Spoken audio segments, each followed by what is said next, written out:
وہ سر جھٹک کر الماری سے ایک شرٹ نکال کر پہننے کے بعد اپنا سامان سمیٹنے لگا۔ واش روم میں سوائے صابن کی ٹکیا کے اور کوئی شیمپو کنڈیشنر جیسے لوازمات نہیں تھے۔ ارینا نے اسی پر توکل کرتے ہوئے خود کو رگڑ رگڑ کر صاف کیا۔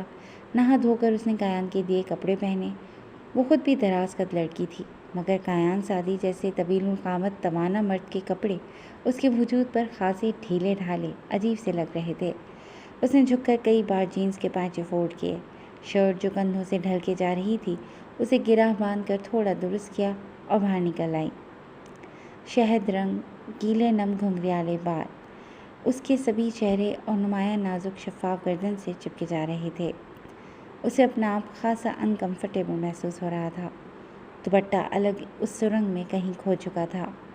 آہٹ کی آواز سن کر اپنے بیگ میں سامان رکھتا کایان سیدھا ہوا اور اسے اس طرح اپنے کپڑوں میں دیکھ کر ایک لمحے کو ساکت سا ہو گیا۔ وہ نروس سی کھڑی تھی۔ جب وہ اسے نظر انداز کرتا ہوا دوبارہ اپنے بیگ میں گن، گولیاں اور دوسری چیزیں رکھنے لگا۔ سنو، ارینا نے جھجکتے ہوئے اسے پکارا۔ اس نے بنا پلٹے ہنکارا بھرا۔ تمہارے پاس کوئی ہیئر برش، کنگھی وغیرہ ہے؟ اس کا سوال سن کر کایان سیدھا ہوا اور اس پر ایک گہری نظر ڈالتے ہوئے الماری کے اوپر سے ایک پلاسٹک کا کنگھا اتار کر اسے دیا۔ تیار ہو کر کچن میں آ جانا، وہ نارمل لہجے میں بولتا ہوا کونے پر بنے چھوٹے سے کچن میں چلا گیا۔ وہ اپنے بال سلجھا کر انہیں جوڑے میں لپیٹتی ہوئی آہستگی سے چلتی کچن میں آئی۔ اس کے چہرے پر حد درجہ پریشانی تھی۔ وقت ریت کی طرح ہاتھوں سے پھسل رہا تھا اور ابھی تک پریسا کی بازیابی کے لیے کوئی قدم نہیں اٹھایا گیا تھا۔ یور آنر، فکر کرنے پریشان ہونے سے کچھ نہیں ہوگا، کایان سادی چولہا جلاتے ہوئے اسے بغور دیکھتے بولا۔ گھر سے نکلنے سے پہلے کچھ کھایا پیا تھا؟ اس نے ایک اور سوال کیا تو وہ نفی میں سر ہلا گئی۔ دیکھو، اگر تم بیمار شمار پڑ گئیں یا کمزوری سے بے ہوش ہو کر گر گرا گئیں تو مجھ سے مدد کی یا تیمارداری کی کوئی امید مت رکھنا۔ اس نے وارن کرتے ہوئے اس کے آگے دودھ کا گلاس رکھا، کیبنٹ سے بسکٹ کا پیکٹ نکال کر اسے تھمایا اور خود اپنے لیے کافی اور آملیٹ کی تیاری کرنے لگا۔ انڈے کے چھلکے، پیاز، دھنیا سب پھیلا ہوا تھا۔ جس بھوٹ بن سے وہ کام کر رہا تھا، نہ چاہتے ہوئے بھی ارینا کرسی سے اٹھ کر اس کے نزدیک آئی۔ تم رہنے دو، میں بنا لیتی ہوں۔ اندھا کیا چاہے دو آنکھیں، وہ بھی فوراً چولہے کے سامنے سے ہٹ گیا۔ آملیٹ چھوڑو، تم پھر سے کچھ نکال کر ڈھنگ کا لنچ تیار کر لو، وہ نرمی سے بولتا ہوا اپنا چھوٹا سا بکھرا ہوا کچن اس کے حوالے کر کے باہر نکل آیا۔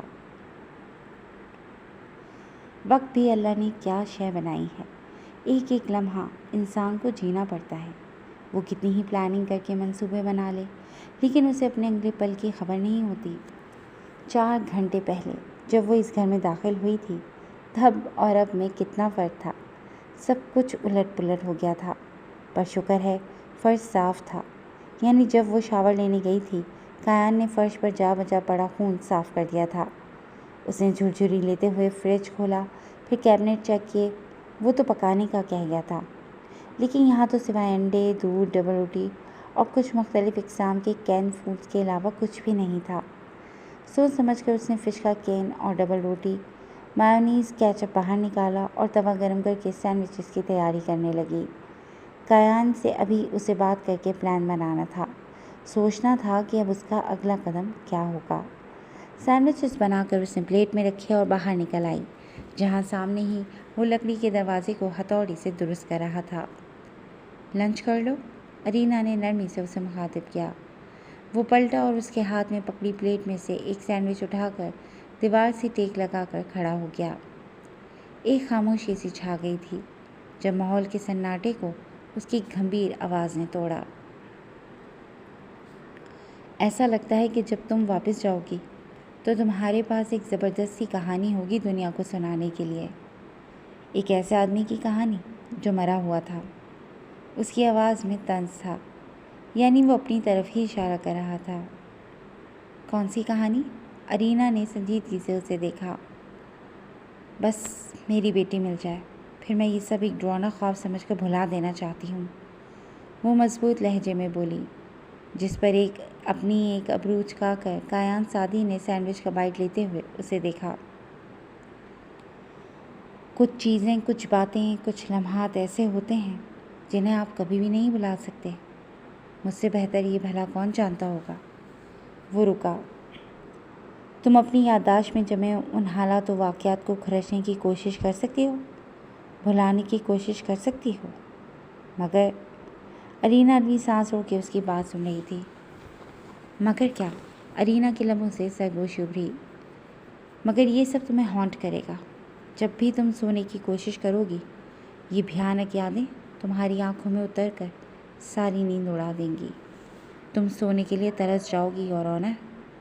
اس کی بات سن کر وہ چپ سی رہ گئی تھی۔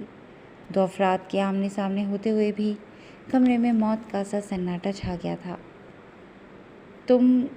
ارینا نے سر جھٹکتے ہوئے سناٹے کو توڑا۔ تم نے دنیا کے سامنے خود کو کیوں مردہ بنا دیا؟ ارینا الوی نے اپنے دماغ میں مچلتا ہوا سوال کیا۔ اس وقت وہ مجھے اچھا آئیڈیا لگا تھا، وہ سادگی سے کہہ کر پلٹ گیا۔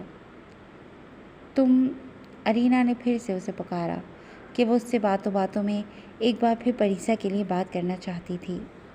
اس نے گردن موڑ کر اسے دیکھا، جیسے پوچھ رہا ہو کہ کیا مصیبت ہے۔ تم بہت کم بولتے ہو، کیا تمہیں بات کرنا پسند نہیں ہے؟ ارینا کی بات سن کر اس کی آنکھوں میں ایک لمحے کو حیرت سی ابھری تھی۔ وہ 2 قدم چل کر اس کے عین سامنے آ کر رکا اور جھک کر اس کی سبز آنکھوں میں جھانکا۔ تم اور میں، ہمارے درمیان ایسا کچھ نہیں ہے کہ ہم باتیں کریں، وہ سرد لہجے میں بولا۔ باشو دادا، وہ جلدی سے بولی۔ ہم باشو دادا پر بات کر سکتے ہیں۔ کایان نے نفی میں سر ہلاتے ہوئے اس کے ہاتھ میں تھامی پلیٹ میں سے ایک اور سینڈوچ اٹھایا۔ تم تھکتی نہیں ایک ہی بات بار بار کرتے ہوئے؟ ارینا نے اس کے چٹان سے چہرے کی طرف دیکھا جس پر کوئی تاثرات نہیں تھے۔ وہ آدمی پتھر تھا شاید۔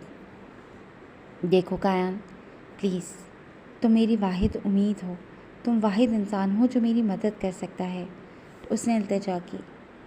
مدد یا ایک مجرم جسے تم استعمال کرنا چاہتی ہو؟ اس نے سنجیدگی سے پوچھا۔ چیف کاظم پاشا نے ٹھیک کہا تھا، تم انتہائی روڈ اور رکھڑ انسان ہو، وہ تنگ آ کر بولی۔ چیف ابھی تک اس ملک کے سسٹم پر یقین کرتا ہے، مگر میں نہیں کرتا، وہ طنزی انداز میں مسکرایا۔ کیوں؟ تم تو خود اس ملک کے اس قانون کے رکھوالے رہے ہو، تو پھر ایسا کیوں؟ ارینا الوی نے خود کو تلخ ہونے سے روکا۔ تو تم کس پر یقین کرتے ہو؟ اس نے ایک اور سوال کیا۔ وہ اطمینان سے سینڈوچ ختم کر کے پاس رکھی کرسی گھسیٹ کر اس پر آرام سے اپنی ٹانگیں پھیلا کر بیٹھ گیا۔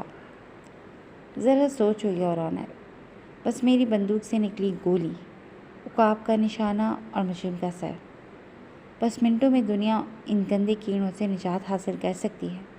تو پھر کیوں قانون اتنا خرچہ کرے، عدالتوں میں کیس چلائے جس میں اتنی محنت سے پکڑے گئے مجرم بڑی ہی آسانی سے باعزت بری ہو جاتے ہیں؟ یہ ملک دشمن عناصر ہماری کئی جوانوں کا خون پی چکے ہیں، انہیں تو دیکھتے ہی شوٹ کر دینا چاہیے۔ وہ تلخ حقیقت بیان کر رہا تھا، کیونکہ یہ بھی ایک سچائی ہے۔ قانون کو اپنے ہاتھ میں لینا مناسب نہیں، ارینا نے سمجھانا چاہا۔ ٹو ہیل وتھ یور قانون، وہ دھاڑا۔ جب کبھی کسی بچی کے ساتھ زیادتی ہو جاتی ہے، ہمارے جوانوں کو مارا جاتا ہے، تو یہ قانون کہاں سویا ہوتا ہے؟ غریب عوام صرف کچھ دن سڑکوں پر نکل کر انصاف انصاف کے نعرے لگا کر احتجاج کرتے ہیں، اور تمہارا قانون؟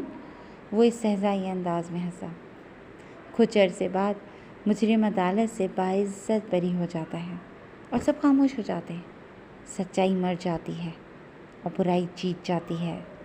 وہ کھڑا ہوا اپنی جیب سے گن نکال کر سامنے میز پر رکھتا ہوا بولا۔ میں کافی بنا رہا ہوں، تم پیو گی؟ وہ پوچھ رہا تھا اور ارینا اس کی گن کو دیکھے چلی جا رہی تھی۔ نہ جانے کتنے لوگوں کا خون اس نے اس گن سے کیا ہوگا، مگر آج اس کی جان بھی تو اسی گن نے بچائی تھی۔ ان دونوں میں نظریاتی اختلافات تھے، مگر یہ وقت انہیں سامنے لانے کا نہیں تھا۔ سنو، وہ اس کی پکار پر تھما۔ تمہیں کیا لگتا ہے وہ باشو دادا اب کیا کرے گا؟ اس کے سوال پر وہ پلٹا اور اس کے نزدیک آ کر واپس اسی کرسی پر بیٹھ گیا۔ تم مجھے ان نوٹس کے بارے میں دوبارہ بریف کرو، وہ حد درجہ سنجیدہ تھا۔ ارینا الوی نے اپنے گھر میں، عدالت میں اس کے آفس اور اپنی گاڑی کی ونڈو اسکرین پر ملنے والے خط کی تفصیلات بتانا شروع کر دی تھیں۔ جب وہ اپنی بات ختم کر کے خاموش ہوئی تو کایان نے اسے جانچتی ہوئی نگاہوں سے دیکھا۔ تو کیا اب تم وہی کرو گی جو وہ چاہتا ہے؟ کیا اپنے احکامات سے اسے تمام الزامات سے باعزت بری کر دو گی؟ اس نے جاننا چاہا۔ ہرگز نہیں، وہ مضبوط لہجے میں بولی۔ میں تمہاری ہمت کی داد دیتا ہوں، مگر تمہیں یوں اس کے لیے سخت ترین فیصلہ اچانک سے نہیں لینا چاہیے۔ وہ ایک خطرناک آدمی ہے، کچھ بھی کر سکتا ہے، اور وہ نہ بھی کرے تو حکومت بھی اس کی پشپناہی کر سکتی ہے۔ پھر کیا کرو گی تم؟ یہ سب میں جانتی ہوں، لیکن یہ ٹرائل اس وقت نیشنل اور انٹرنیشنل میڈیا پر اس قدر مشہور ہو چکا ہے کہ حکومت اس میں انٹرفیئر کر کے اپنے ووٹرز کو کھونا فوٹ نہیں کرے گی۔ اس نے مزید تفصیلات سے آگاہ کیا۔ ذرا سوچیے یور آنر، وہ سیدھا ہوا۔ اتنا بڑا، اتنا خطرناک کیس تمہیں کیوں دیا گیا؟ وہ اس کی سبز آنکھوں میں جھانکتے ہوئے برف سے سرد لہجے میں سوال کر رہا تھا۔ کیونکہ وہ چپ ہو گئی۔ اسے اب سب سمجھ میں آ گیا تھا۔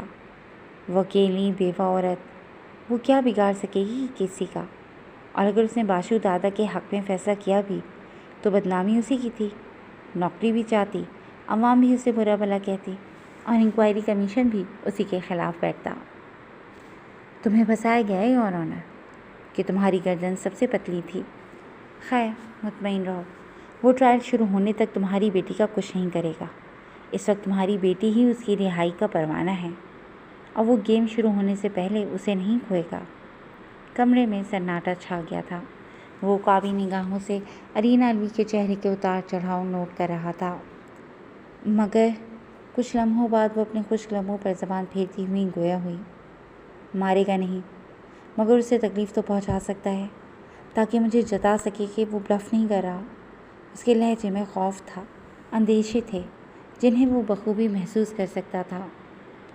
ہاں، وہ ایسا کر سکتا ہے، مگر اس وقت بال ہمارے کورٹ میں ہے۔ تمہاری بیٹی کیا نام بتایا تھا؟ پریسا، وہ جلدی سے بولی۔